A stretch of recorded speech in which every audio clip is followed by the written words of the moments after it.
আসসালামু আলাইকুম গাইস, সবাই কেমন আছেন গাইস? আপনাদের দোয়ায় আমি অসংখ্য ভালো আছি গাইস। আমার ভিডিওটা যারা প্রতিনিয়ত দেখেন, দেখে একটা লাইক একটা কমেন্ট আর শেয়ার করেন না গাইস। আপনাদের কাছে অনুরোধ রইল, আমার ভিডিওটা সামনে গেলে একটা লাইক একটা কমেন্ট শেয়ার করবেন।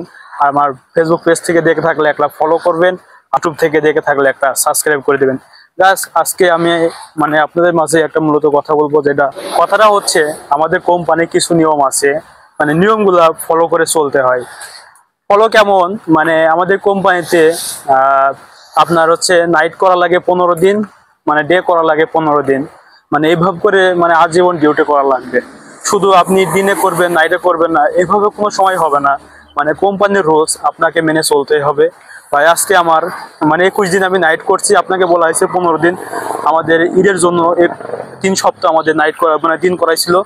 আজকে আমরা নাইটের ডিউটিতে ঢুকবো।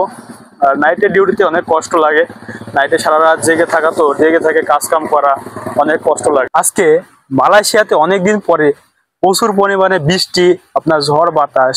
আমি 2 বছর হচ্ছে আমার মালয়েশিয়াতে আসা। এত পরিমাণে বৃষ্টি ঝড় বাতাস আমি কখনো দেখি নাই বন্ধুরা।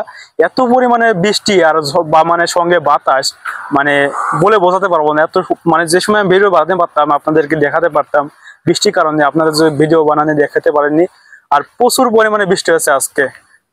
শখের বিদেশ এতটা শান্তি না ভাই। বিদেশ পরিশ্রম, কষ্ট, অনেক কষ্ট করা লাগে বিদেশে। যারা বিদেশে আছে তারা জানে ভাই, বিদেশটা কত পরিশ্রমের জায়গা, কত কষ্টের জায়গা।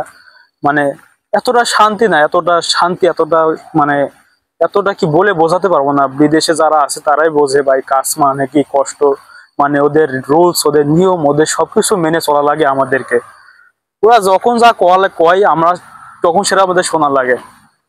এই দেখুন, আমাদেরকে নাইট ডিউটি করা লাগছে। নাইট ডিউটি প্যারা, দিনে যতটুকু কাজ করি, নাইটে যদি 2-4 ঘন্টা ঘুমাই, সেটা কিন্তু একটা শান্তি লাগে মনের ভিতরে। এই সারা রাত 12 ঘন্টা ডিউটি, 8টা to 8টা, 8টায় ঢোকা লাগবে, 8টায় বেরোনো লাগবে। এই সারা রাত জেগে যে কাজ করা লাগবে। কোন রেস্ট টাইম আছে? রেস্ট টাইমে শুধু খাওয়াটা। আর আপনি মূলত সবসময় কাজ করা লাগবে, বুঝছেন? এই জন্য প্রবাস এতটা শান্তি নাই ভাই। যারা প্রবাসে আসতে চান তাদের জন্য শুভকামনা, তারা প্রবাসে চলে আসুন। আর প্রবাসটা এতটা শান্তি না। আর আসুন ভাই, বিদেশের মাটিতে আসুন, তারপরে কি স্বার্থপর জায়গা, তারপরে বুঝতে পারবেন। আসসালামু আলাইকুম, সবাই ভালো থাকবেন। আমার ভিডিওটা যদি দেখে থাকেন একটা সাবস্ক্রাইব করবেন, আর লাইক কমেন্ট শেয়ার করে দিবেন।